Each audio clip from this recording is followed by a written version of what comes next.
My name is Christine Odera, and I am from Kenya, and I am the co-chair of the Kenya Coalition on Youth, Peace and Security.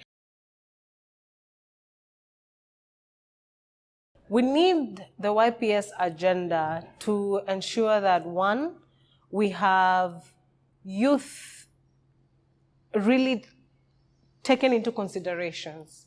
A lot of young people are experiencing very different challenges when it comes to healthcare, when it comes to the effects of climate change, when it comes to traditional norms, systemic issues, structural issues that different countries face. And coming from Africa, we are literally the youngest continent. The median age in Africa is 19 years.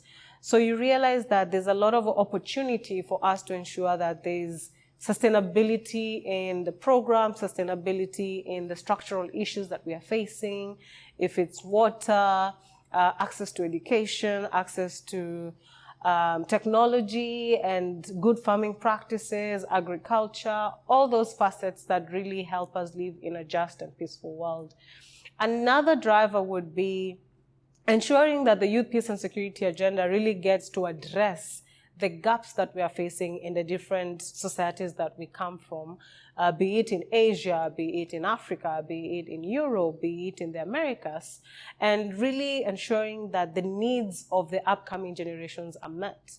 We have all agreed that we're living in very different times. We just came off a COVID pandemic, and the world has really changed. The concept of work now has really changed. So unless we, the young people, really help in this transition, then we will be doing a disjustice for our generation and the generations to come.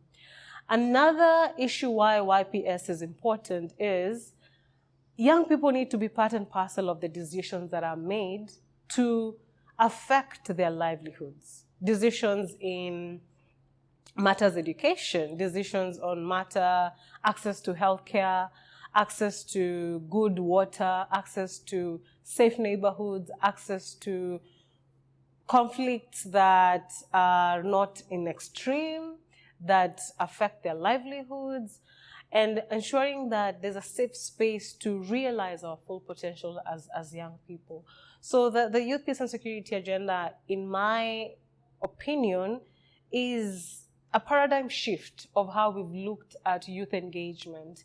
And now that we're having more and more younger people coming up, let us make it better and let us ensure that their perspective are incorporated in designing of programs, in planning, in monitoring and evaluation, and really a full circle when it comes to projects that really affect how young people engage and socialize in their communities.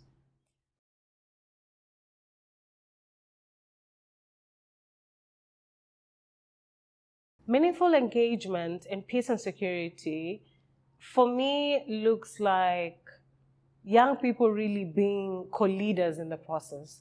We, especially from Africa, we usually are seen as beneficiaries of programs and not necessarily people who help in the designing phases of some of these projects.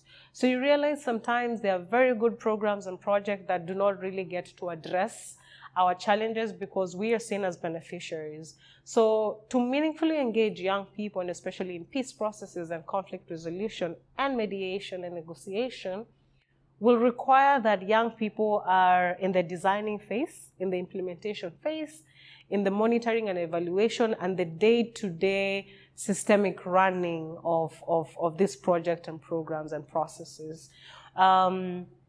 If we don't do that, then we run the risk of coming up and spending a lot of money that do not really address the needs of young people, but the ones that perhaps older generations think they have for young people. But this is also an opportunity for young people to learn from older generations on what has worked before and what they can learn. Let us not avoid interacting with the older generation because they bring experience, they bring knowledge that we could learn for as young people, as we also transfer the knowledge to the upcoming generations. It's a new opportunity for Africa also to teach the world, to share knowledge on how best to engage young people, especially when it comes to conflict resolution and peace processes.